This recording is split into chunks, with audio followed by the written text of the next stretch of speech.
that proportion of our ED visits coming by ambulance, you can see a third of those at both at the Juravinski and at the HGH coming by ambulance at the top of the list across Ontario. And so again, what a pressure on our ability to flow. Children's side is seeing occupancies unprecedented in the history of MCH and averaging over 105 to 110%.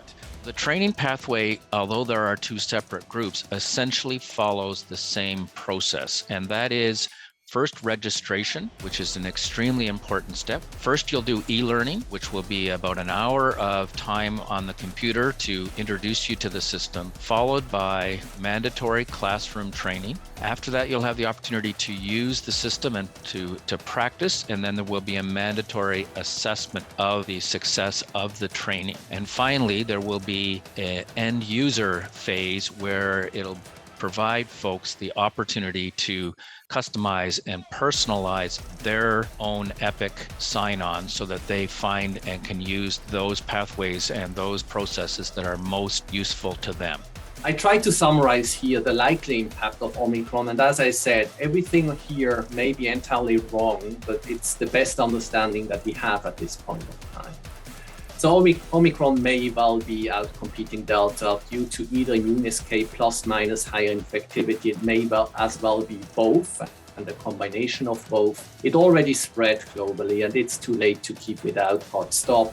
It's been identified in around or more than 60 countries in the meantime, keeping in mind that many countries are not able to sequence to the same extent, so they may have it, they just aren't able to identify it. It's probably much less of an effect on the vaccine effectiveness in real world, but it's certainly hinting towards we will lose quite significant protection from getting infected with Omicron versus Delta. Two doses retain some level of neutralization, so it's not that we are back to square one, and I think that's important for people to hear as well. There's still some level of prevention of infection. Prevention from severe disease is likely maintained, probably at least after 3 doses, but some data suggests that 2 doses are sufficient for that.